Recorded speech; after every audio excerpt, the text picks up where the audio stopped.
அடுத்தபடியாக கண்டன முழக்கம்.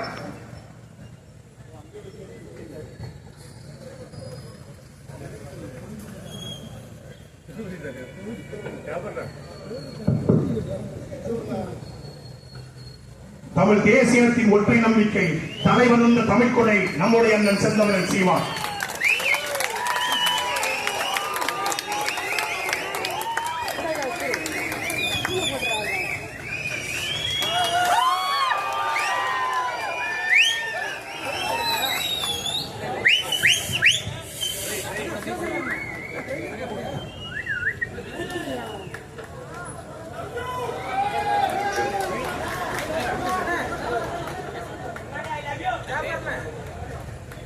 சொல்ல கேட்டாலே பயமா இருக்கு. இப்படித்தான் ஏமாந்து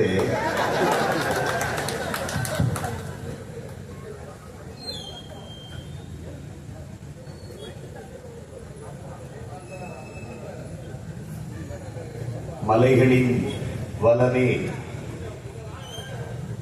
மண்ணின் வளம், மலைகளை காப்போம் மண்ணை மீட்போம் என்ற முழக்கத்தை முன்வைத்து உங்கள் பிள்ளைகள் நாங்கள்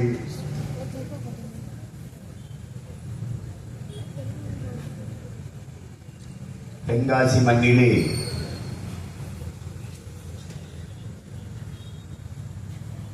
இந்த கண்டன ஆர்ப்பாட்டத்தை நடத்தி கொண்டிருக்கிறோம்.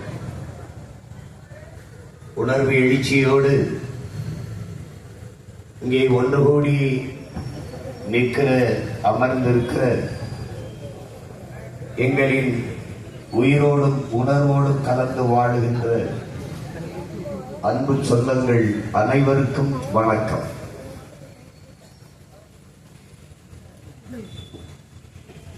தேசிய என்னுடைய தம்பிகள் எல்லோரும்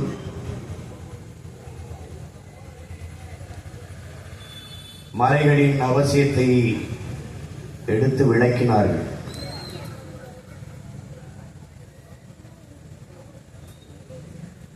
இங்கே எங்களின் வளங்கள் களவு போய்க் கொண்டிருக்கிறது. அதை தடுக்க போராடுவதற்கு கூட எங்கள் நிலத்தில் எங்களுக்கு இடமில்லை. அனுமதி தர மறுக்கிற காவல்துறை அதிகாரிகளின் வருங்கால தலைமுறை பிள்ளைகளுக்கும் சேர்த்துத்தான் நாங்கள் போராடுகிறோம் என்கிற புரிதல் அவர்களுக்கு வரவில்லை.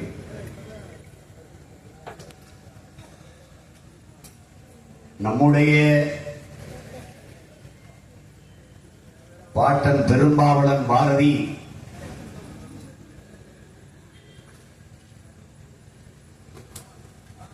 தண்ணீர் விட்டா வளர்த்தோம் சர்வேசா இப்பயிரை கண்ணீரால் காத்தோம் கருக திருவுலமோ நாளெல்லாம் பொழுதெல்லாம் எங்கள் செல்வம் கொள்ளை கண்டு போகவோ நாங்கள் இங்கு சாகவோ அழுது கொண்டு இருப்போமோ ஆண் பிள்ளைகள் அல்லமோ உயிர் வெல்லமோ என்று வருந்தி பாடுகிறார். அன்றைக்கு வெள்ளையர்கள் ஆட்சி காலத்தில் நம்முடைய வளங்கள் கொள்ளை போனது மிக குறைவுதான். அவர்கள் நமது மணலை எல்லாம் அள்ளி கொண்டு போகவில்லை. நமது முன்னவர்கள் சேர்த்து வைத்த பொன் மணி வைரம் இவற்றைத்தான் கொண்டு சென்றார்கள். இந்த நிலத்திலே நம்மை அடிமைப்படுத்தி கடுமையாக உழைக்க வைத்து கொண்டு சென்றார்கள்.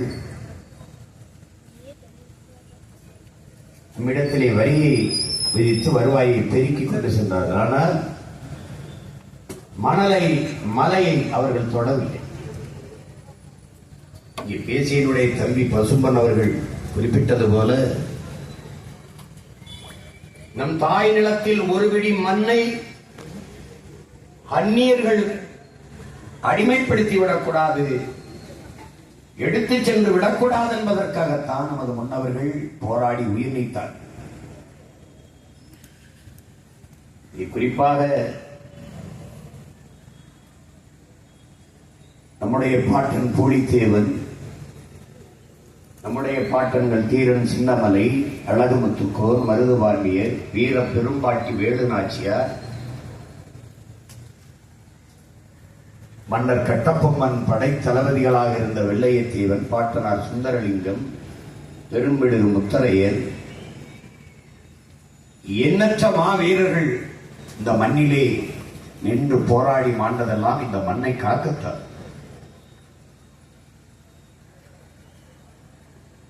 மன்னராட்சிகள் முற்று பெற்ற பிறகு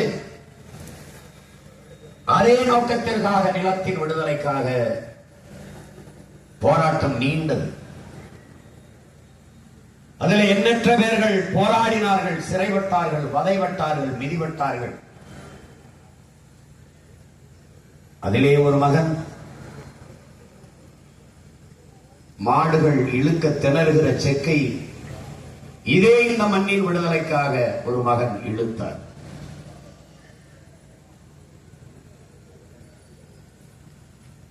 இந்த மண்ணின் மக்களின் மானத்தை, தன்மானத்தை, சுயமரியாதை காப்பதற்காக சுதேசி கப்பல் என்று சொத்தவளவை வித்து மற்றவர்களிடத்திலே கொடைகளை பெற்று ஒரு கப்பலை வாங்கி ஓட்டி தமிழனின் மானத்தை காத்து கப்பல் ஓட்டிய தமிழன் என்ற புகழ் பெற்றவர் நம்முடைய பாட்டனார் வ.உ. சிதம்பரனார் அவர்கள். அவர் செக்கெழுத்ததும் சொத்தவளையும் விற்றுவிட்டு ஏழ்மை வறுமையை சந்தித்து மன்னனை விட்டு வாழ வேண்டிய நிலைக்கு தள்ளப்பட்டதும் இந்த மண்ணின் விடுதலைக்காக. எந்த மண்ணை காக்க நமது பாட்டன் செக்கை இழுத்து சிறைப்பட்டு வதைப்பட்டு இருந்த வளத்தை, நிலத்தை, சொத்தை, எல்லாவற்றையும், செல்வங்களை எல்லாம் இழந்து நின்றாரோ இன்றைக்கு அதே மண்ணை விற்று செல்வந்தர்களாக வாழ்கிற நிலை உருவாகிவிட்டதை நன்கு சொந்தங்கள். இந்த நாட்டிலே களவு செய்பவன், திருடுபவன், நிலத்தின் வளத்தை கொள்ளையடித்து கொடுப்பவன் எல்லாம் சமூகத்தில் பெரிய மனிதர்கள், போற்றத்தக்கவர்கள். அண்மையிலே நானும் என் தம்பி துரைமுருகனும் பேசிக் கொண்டிருந்தோம். அதற்கு சான்று புஷ்பா என்கிற ஒரு திரைப்படம். அது போன்ற திரைப்படங்கள் தான் இன்று ஏகப்பட்ட படங்கள் உருவாகி வெற்றிகரமாக ஓடுகிறது. மக்களின் மனநிலையை மாறிக்கொண்டிருக்கிறது. சந்தன மரக்கட்டையை வெட்டி விற்பது, கடத்துவது என்பது சட்டப்படி குற்றம். ஆனால் தொடர்ச்சியாக அந்த குற்ற செயலை செய்கிறவன் கதையிலே கதாநாயகன், ஹீரோ. அதை தடுக்க போராடுகிற காவல்துறை அதிகாரி வில்லன், கெட்டவன். கடைசியாக அவனால் முடியாமல் தோற்று போய் அந்த காவல்துறை அதிகாரி தற்கொலை செய்து கொண்டு செத்து போகிறான். இந்த களவாணி கதாநாயகன் வென்று விடுகிறான். சமூகம் எப்படி கட்டமைக்கப்படுகிறது என்பதை அறிவார்ந்த என் தமிழ் சமூக மக்கள், என்னிலும் இளைய என் தம்பி தங்கைகள் சிந்தித்து பார்க்க வேண்டும். இன்றைக்கு உங்கள் பிள்ளைகள் நாங்கள் பேசுவது ஏதோ இவர்கள் பேசிக் கொண்டிருக்கிறார்கள். தென்காசியிலே ஒரு ஓரத்திலே ஏதோ திருக்கோயில், ஏதோ ஒரு கோயில், என்ன ஊர் என்று கூட தெரியவில்லை. செங்கோட்டை பேர் நன்றாகத்தான் இருக்கிறது. பேர்ல தான் தமிழருக்கு கோட்டை இருக்கிறது. ஒன்றும் இல்லை. என் அன்பு மக்களே, என் அருமை சொந்தங்களே, என்னிலும் இளைய என் தம்பி தங்கைகளே, ஓட்டுக்காக பேசுகிற நாங்கள், ஓட்டுக்காக பேசுகிற எவரும் இதை பேச மாட்டார்கள். நாட்டுக்காக நிற்கிற பிள்ளைகள் தான் இதை பேசும். கல்குவாரி நடந்தால் எத்தனை பேருக்கு வேலை கிடைக்கிறது? எவ்வளவு பேருடைய குடும்பம் வாழ்ந்து கொண்டிருக்கிறது? இதை பேசுபவர்கள் பலர். எவ்வளவு காலத்திற்கு வாழ்ந்து விடுவீர்கள் என்றால் கேள்வி இல்லை. அதற்கு பதிலே இல்லை. அந்த கேள்வி எழுப்பினால் எவரிடத்திலும் பதில் இல்லை. நீங்கள் ஆழ்ந்து சிந்தித்து பார்க்க வேண்டும் அன்பு மக்களே. இவர்கள் எல்லோரும் நினைக்கிறார்கள் பெரிய பெரிய பெரிய மாளிகைகளை கட்டி வைத்து விட்டால், விலை உயர்ந்த கார்களை வாங்கி நிறுத்தி விட்டால், வங்கி நிறைய பணத்தை போட்டு வைத்து விட்டால் நம் பிள்ளைகள் நலமாக வளமாக வாழ்ந்து விடுவார்கள் என்று எண்ணுகிறார்கள். இது போல ஒரு பைத்தியக்காரத்தனம், ஒரு அறிவு கட்டத்தனம் உலகத்திலே கிடையாது. நீ மலையை நொறுக்குகிறாய், கற்கள் அதை என் சார் என்று நொறுக்கி சாலை போடுகிறாய், கட்டடங்களை கட்டுகிறாய், மாளிகைகளை எழுப்புகிறாய்.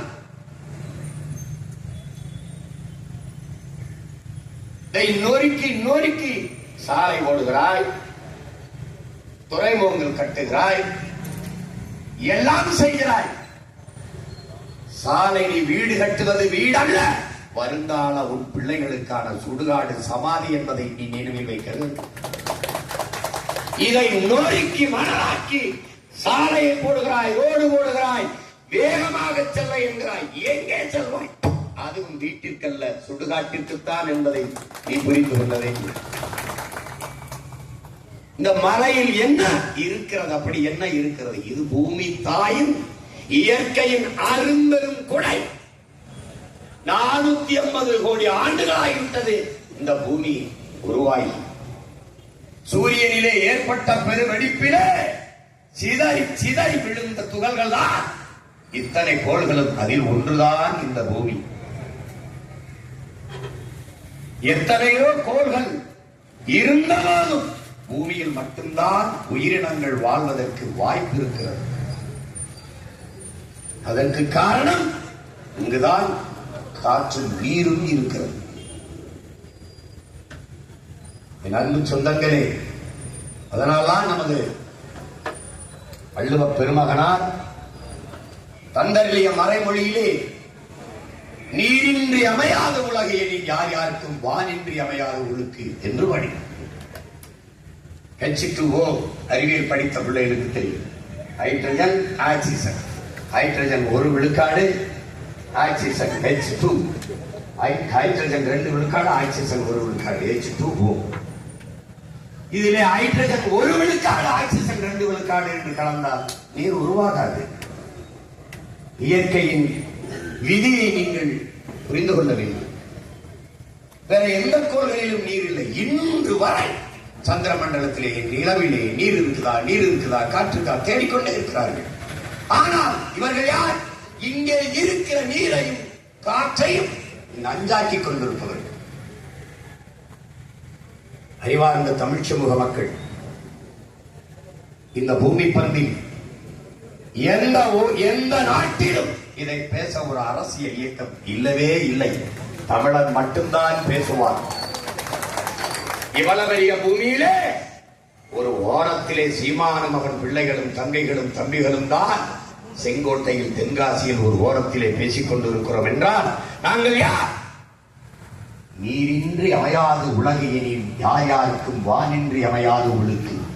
விசிம்பின் துளி வெளி நல்லால் மற்றாங்கே பசும்புல் தலை காண்பது அறிந்து வளரான். ஒரு துளி நீர் பூமியிலே விழவில்லை என்றால் புல் பூண்டு கூட முளைக்காது, பசும்புல் தலை காட்டாது என்கிறார் வள்ளுவ பெருமகன். நாங்கள் யார்? ஏன் மலையை, காட்டை, பூச்சியை, வண்டை, ஆட்டை, மாட்டை, நாயை, நரியை, செடியை, கொடியை, யானையை, புலியை, சிங்கம், கரடியை, சிட்டு, குருவியை, மயிலை, காக்கையை, கொக்கை எல்லாவற்றையும் நேசிக்க ஏன் காரணம்? நாங்கள் உயிர்மை நேயர்கள். எத்தனை சமயங்கள், எவ்வளவு வழிபாடு, யாருடைய இறைக்கு முன்னும் இப்படி ஒரு அரிதான காட்சி. என்னுடைய சிவனை வணங்க காளையை வணங்க வேண்டும், கழுத்திலே பாம்பு. என்னுடைய முருகனை வணங்க அருகிலே மயில், பாம்பு, கொடியிலே சேவல், மாரியம்மாவா சிங்க ரூபி, ஐயப்பனா புலி மேலே அமர்ந்திருப்பார், பிள்ளையாரா ஏழி வாகனம். இப்படி எந்த இறையை நாங்கள் வணங்க சென்றால் முன்பு விலங்குகளை, மற்ற உயிரினங்களை வணங்கித்தான் அவர்களை வணங்க வேண்டும் என்ற நிலை ஏன் வந்ததென்றால் உயிரினங்களை போற்றுகிற, மற்ற உயிர்களை போற்றுகிற உயிர்மை நேயர் தமிழர்கள் என்பது. அதைத்தான் எங்களுடைய மூதாதை வள்ளலார் பெருமகான் வாடிய பயிரை கண்ட போதெல்லாம் வாடினேன் என்கிறார். பயிருக்கும் உயிர் இருக்கிறதா என்று வாடினேன் என்கிறார். காக்கை குருவி எங்கள் சாதி, நீல் கடலும் மலையும் எங்கள் கூட்டம், நோக்கும் திசையெல்லாம் யாமன்றி வேறில்லை, நோக்க நோக்க களியாட்டம் என்கிறார் பெரும்பாவது பாரதி. தமிழர்கள் உயிர்மை நேர்.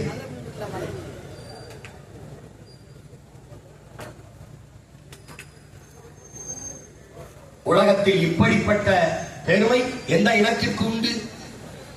மண்ணை ஆண்ட மன்னர்களே கொடை வள்ளல்களாக இருந்திருக்கிறார்கள். பாரி ஓரி, பாரி ஓரி, காரி, பேகன், ஆய், நல்லி, அதிகமான என 7 வள்ளல்கள்.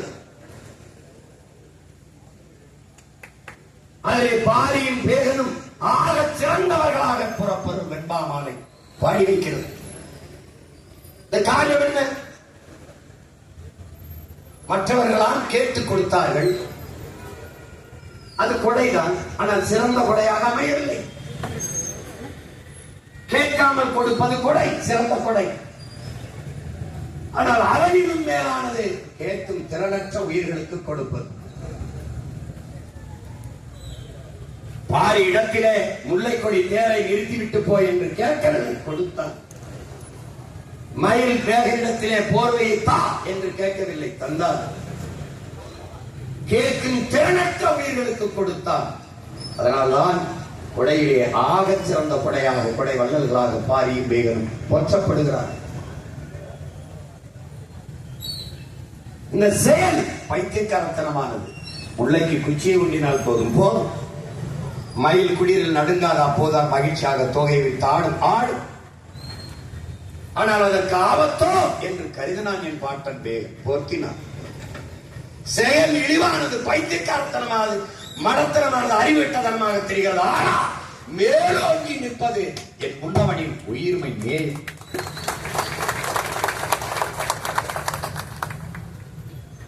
அவன் பிள்ளைகள் தான் மலையை பற்றி, மணலை பற்றி பேச தகுதி உள்ளவர்கள்.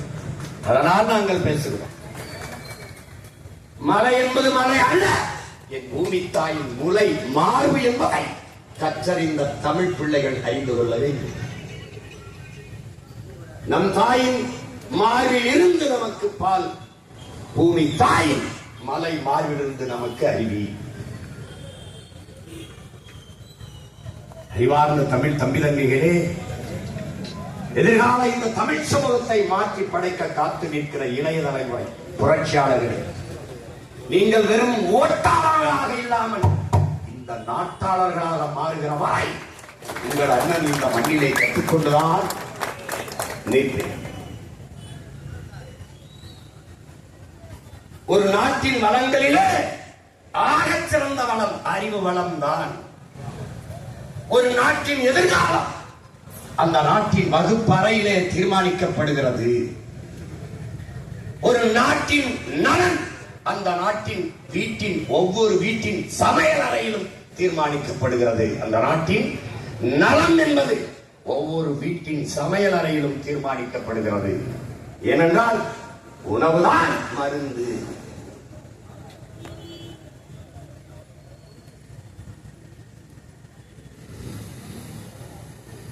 ஒரு நாட்டின் வளம் என்பது அந்த நாடு பெற்றிருக்கிற நிலத்தின் வளத்தை பொறுத்து அமைகிறது. ஒரு நாட்டின் நிலத்தின் வளம் என்பது அந்த நாடு பெற்றிருக்கிற நீரின் வளத்தை பொறுத்து அமைகிறது. அந்த நாடு பெறுகிற நீரின் வளம் என்பது அந்த நாடு பெறுகிற மழையின் வளத்தை பொறுத்து அமைகிறது. மழை பொழிவின் வளத்தை பொறுத்து அமைகிறது. அந்த நாட்டின் மழை வளம் என்பது அந்த நாடு பெற்றிருக்கிற மலைகளின் வளத்தை பொறுத்து அமைகிறது.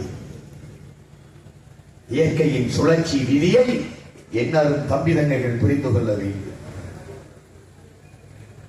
நாங்கள் முகவை சிவகங்கை ராமநாதபுரம் மண்ணின் பிள்ளைகள். எங்களுக்கு கடல் இருக்கிறது, ஆனால் மழை பொழிவு இல்லை.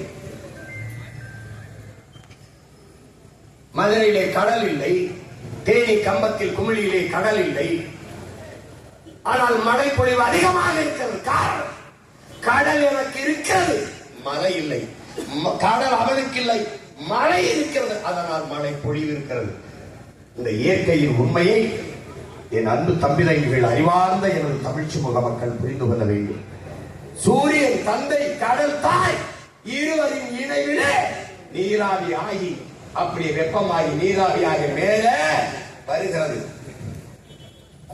மேலே மிதந்து வருகிற நீராவியை காற்று தள்ளி கொண்டு வருகிறது. அது மேகமாவதில்லை. காரணம் அடர்த்தி, கணம் குறைவு, அடர்த்தி குறைவு. அப்படி மிதந்து வருகிற ஈர பதத்தை சீம கருவேல மரமும் யூக்கலிப்டஸ் தைல மரமும் உறிஞ்சி விடுகிறது. காரணம், எல்லா மரங்களுக்கும் வேர்க்கும், அந்த மரங்களுக்கு வேர்க்காது. அவை இந்த நீராவியை உறிஞ்சி உட்கொண்டு விடும். அதனால் மேகம் உருவாகாமல் தடுத்து விடும். அதனால் சீம கருவேலை மரமும் யூக்கலிப்டஸ் தைல மரமும் அடர்ந்திருக்க பகுதியில் மழை பொழிவு குறைந்து விடும். அதனால்தான் அதை சமூக நல காடுகள் அல்ல, கேடுகள் அழிக்க வேண்டும் என்று உங்கள் பிள்ளைகள் துடிப்பதற்கு காரணம் அதுதான். அப்படி மிதந்து வருகிற ஈர பதத்தோடு அது மேகமாக மாற முடியாமல் சுத்தும். அதோடு காற்றிலே மிதந்திருக்கிற கரி, தூசி, இவற்றோடு மனித உடலின் வேர்வை, மரங்களின் வேர்வை, விலங்குகளின் வேர்வை, பறவைகளின் வேர்வை எல்லாம் நீராவியாகி மேலே சென்று சேர்ந்து கணம் அடர்த்தியாகி மேகமாக உருவெடுத்து அப்படியே செல்கிறது. நீரை சுமந்து செல்கிறது. அதை தள்ளிக்கொண்டு போவது யார் என்றால் காற்று. அந்த மேகத்தை தடுத்து நிறுத்துகிற பேரரண் யார் என்றால் அவர்தான் இந்த மலை. என்னிடத்திலே நீராவியாகி வருகிற அந்த மேகத்தை தடுத்து நிறுத்துவது 300 அடி உயரத்திற்கு மேலே, 3000 அடி உயரத்திற்கு மேலே உயர்ந்திருக்கிற மேற்கு தொடர்ச்சி மலை. அந்த மலைக்கு மேலே 300 அடி உயரத்திற்கு உயர்ந்திருக்கிற காடுகள் தடுத்து நிறுத்தி விடுகிறது மேகத்தை. நீங்கள் இன்னும் பயணம் செய்யும் போது அன்பு தம்பி தங்கைகளை, அறிவார்ந்த என் சொந்தங்களை, வாகனங்களில் செல்லும் போது திரும்பி பார்க்கும் போது நம்ம அப்பாவும் தாத்தாவும் தலைப்பாவை கட்டுவதை போல, வெள்ளை துண்டில் கட்டுவதை போல மலை தலப்பா கட்டி இருப்பதை பார்ப்பீர்கள். மேகம் வெள்ளையாக மலை மேலே படுத்திருப்பதை அவர் தடுத்திருப்பார். எங்கே குளிர்ச்சி இருக்கிறதோ அங்கே மேகம் மலையை கொட்டிவிடும். மலை மேலே உயர்ந்திருக்கிற அடர்ந்த காடுகள் எப்போதும் குழு குழு என்று குளிர்ச்சியாக இருப்பதால் மேகம் மலையை அங்கே கொட்டி விடுகிறது.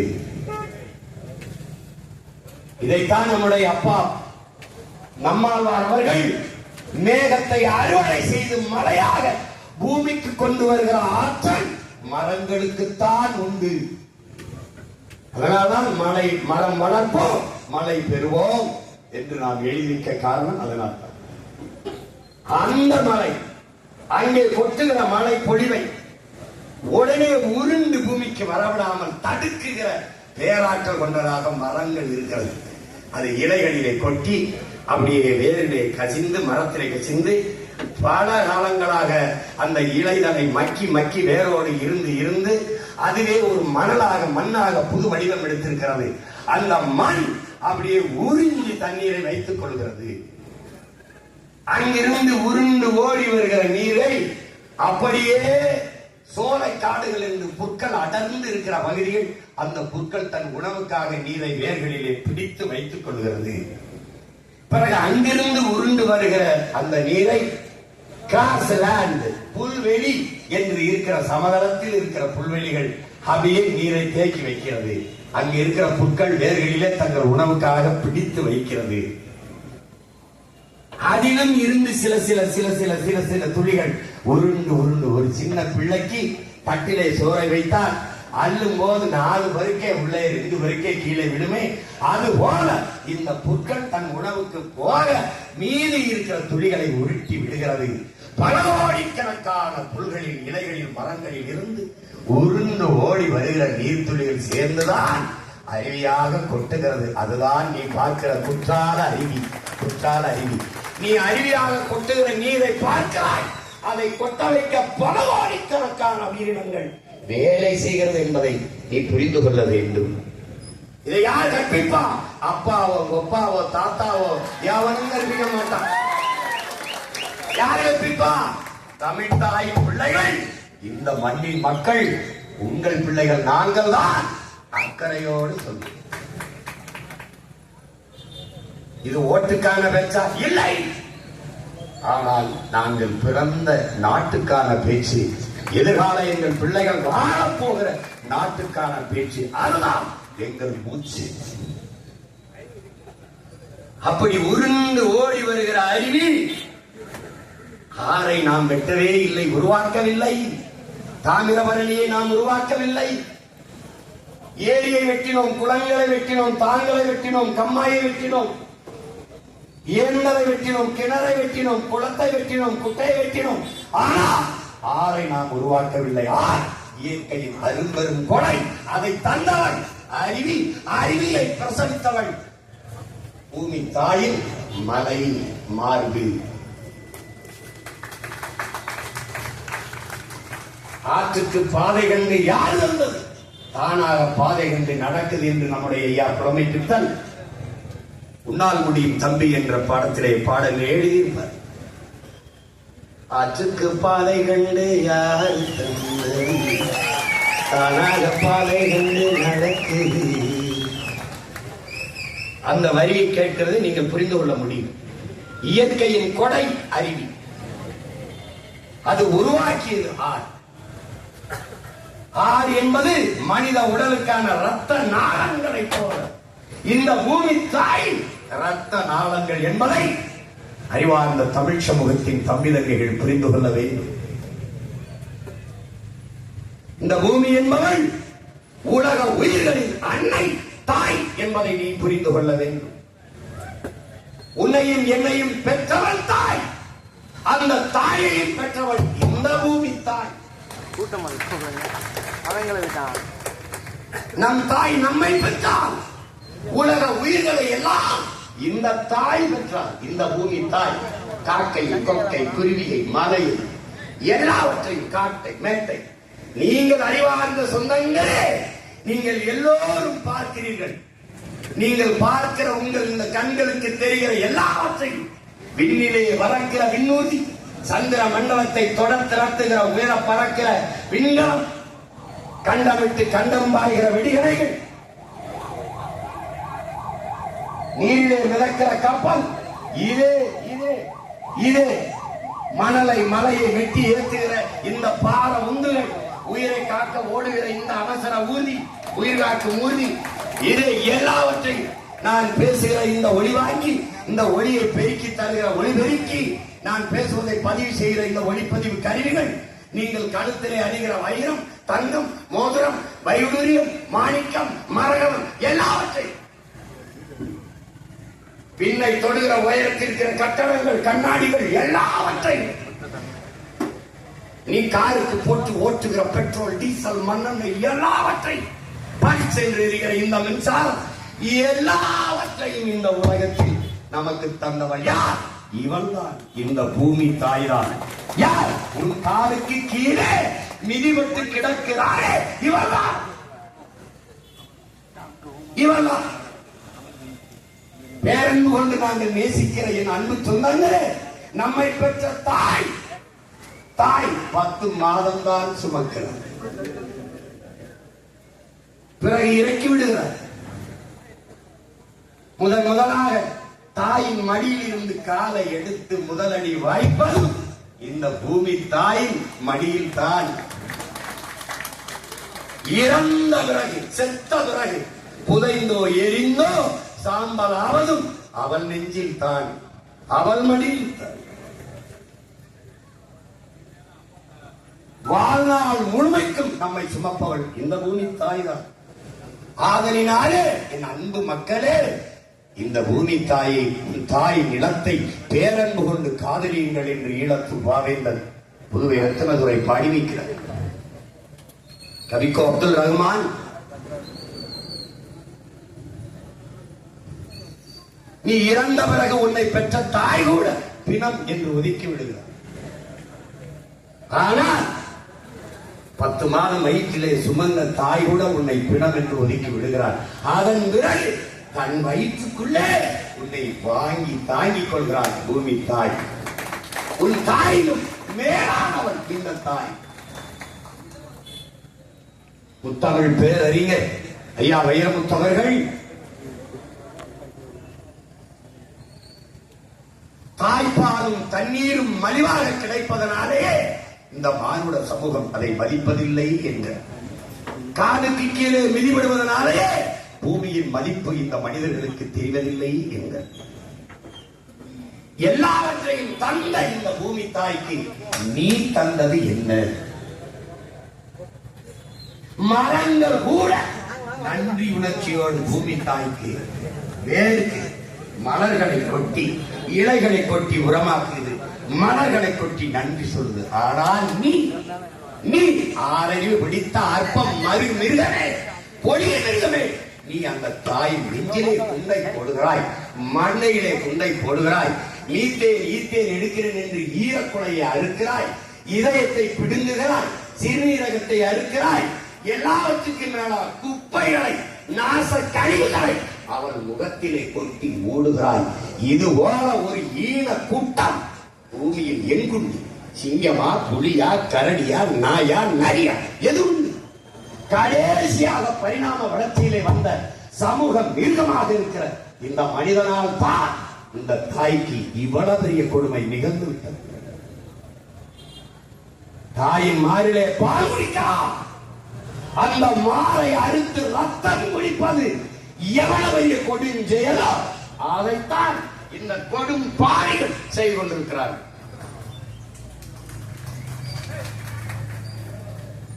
இன்னைக்கு காசு, பணம், துட்டு என்று எண்ணிக்கொண்டிருக்கிறாய். உங்கள் மகனின் ஆட்சி வரும்போது எதை கம்பி, எத்தனை கம்பி என்று நீ வாழ்நாள் முழுக்க எண்ணிக்கொண்டிருக்கிற இன்னைக்கு கிரசன், கல் குவாரி, உன் நிலத்தின் வளத்தை வாரி கொண்டுவதை குவாரி என்கிறான். நீ எழுதி வச்சுக்க, என்ன நடக்கும் எவனுக்கும் தெரியும். உன்னை ஏமாத்துவான். அது அப்புறம் இல்ல பொழப்புக்கு என்ன பண்றது? என்ன பொழைச்சிருவ கேட்கிறதுக்கு பதில் சொல்ல. இவர்கள் எப்படி பண்ணுவார்கள்? பச்சை பசையில் என்று விளைகிற விளைநிலங்களை அழித்து விண்ணூர்தி நிலையம் ஏர்போர்ட் கட்டுவார்கள். அந்த விண்ணூர்தி நிலையத்திற்கு பெயர் பசுமை ஏர்போர்ட், பசுமை வானூர்தி நிலையம் பேர். மரங்களை எல்லாம் வெட்டி விட்டு சாலை விடுவார்கள், பேர் பசுமை சாலைகள். பசுமையை சேர்த்துக்கணும், ஏன்னா மக்களை மயக்குது. பசுமையா இருக்கு. எங்க இருக்குது மரம்? எங்க இருக்குது பசுமை? இந்த மரங்களை இவர்கள் வெட்டி அடிக்கிறார்கள். நாம் நட்டு வைத்து விட்டு போகலாம். நம் பிள்ளைகளுக்கு நீரை உறிஞ்சி விற்கிறார்கள். நீர் உலக உயிர்களின் உயிர் தேவை. அது மனித தேவை மட்டுமல்ல, இந்த மரத்திற்கு உண்டு, இந்த செடிக்கு உண்டு, புல்லுக்குண்டு, பூவுக்குண்டு, எல்லாவற்றுக்குமான உரிமை நீர். அதை இந்த மனிதன், அற்ப மனிதன் ஆழ்குழாயை போட்டு போட்டு உறிஞ்சி உறிஞ்சி விற்கிறார். 400 அடிக்கு குழாயை போட்டு உறிஞ்சினால் இந்த மரம் 400 அடிக்கு வேற கீழே விட்டு நீரை எடுக்க முடியுமா? முடியாது. ஆனால் நாம் தடுக்கலாம். ஒரு நல்லவன், ஒரு நேர்மையாளன், இந்த பூமி தாயை பேரன் ஒன்று நேசிக்கிற அவள் மகன் வருகிற போது அதை தடுக்கலாம். நீரை, எண்ணற்ற குளங்கள், ஏரிகள், நீர் தேக்கங்களை உருவாக்கி தேக்கி வைத்து செத்து போகலாம். ஆனால் இந்த மலையை, இந்த மணலை எப்படி உருவாக்குவது? தாமிரபரணி ஆறு இன்றைக்கு சாக்கடை கால்வாயாக மாறிவிட்டது. மாற்றியவன் எவன்?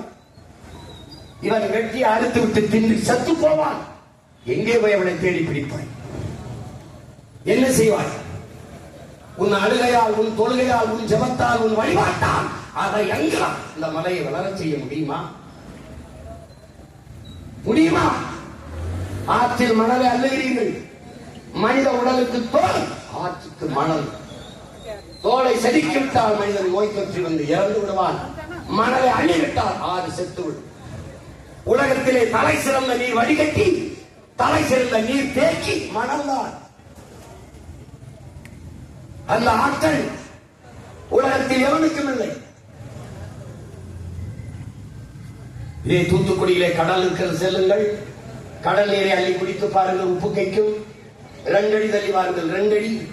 கடற்கரை மணலை தோண்டுங்கள், தண்ணீர் வரும், எடுத்து குடிங்கள். உப்பு கைச்சால் என்னை செருப்பால் அடியுங்கள், கரிக்காது. ஏன்? மணல் வடிகட்டி விடுகிறது.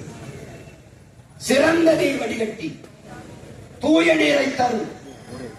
சிறந்த நீர் தேக்கி மணல் அப்படியே வச்சு அந்த மணலை அள்ளி வித்து விட்டார். இந்த மணலை உருவாக்கியார் நீயா? இல்லை, அதுவும் அருவிதான். மேலே இருந்து உருண்டு வருகிற அருவி அங்கே இருக்கிற சிறுவரு கற்களை உருட்டி கொண்டு வருகிறது. அப்படி உருட்டி கொண்டு வரும்போது இந்த கற்கள் ஒன்றோட ஒன்று மோதி மோதி உரசி சிறு சிறு துகள்களாக நொறுங்குகிறது. நொறுங்கி அப்படியே கொட்டுகிற அருவி நீரோட வந்து ஆறிலே மெதுவாக மெதுவாக மெதுவாக மெதுவாக படுகிறது. அரை அங்குலம் ஆற்று மணல் உருவாக 100 ஆண்டுகள் ஆகிறது. நீ 30 அடி 40 அடி இரும்பு கை கொண்டு பொக்களன் எந்திரம் கொண்டு அள்ளிவிட்டால் எத்தனை லட்சம் ஆண்டுகள், எவ்வளவு ஆயிரம் ஆண்டுகளாவது இந்த மணல் மறுபடியும் உருவாகும். ஆறு செத்து விட்டது. அதை உயிர்ப்பித்து விட முடியுமா? காப்பாற்றி விட முடியுமா? முடியாது. அருவி தான் உயிர்ப்பிக்க வேண்டும். அருவி எங்கிருந்து வருகிறது? மலை. மலை இப்போது எங்கே? மணல் உருக்கி விட்டார். இந்த மணல் தீர்ந்தது, ஆற்று மணல். அடுத்து எங்கே? மலை மணல், எம்சாண்ட் என்று போயிட்டார். சிவபெருமானிடத்தில் பத்மாசுரன் வரம் வேண்டி நிற்கிறானே மக்களே. நீண்ட தவத்திற்கு பிறகு சிவன் முன்னே வந்து என்ன வரம் கேள் என்று கேட்கிறான் பத்மாசுரனுக்கு. நான் யார் தலையில் கை வைத்தாலும் அவன் எரிந்து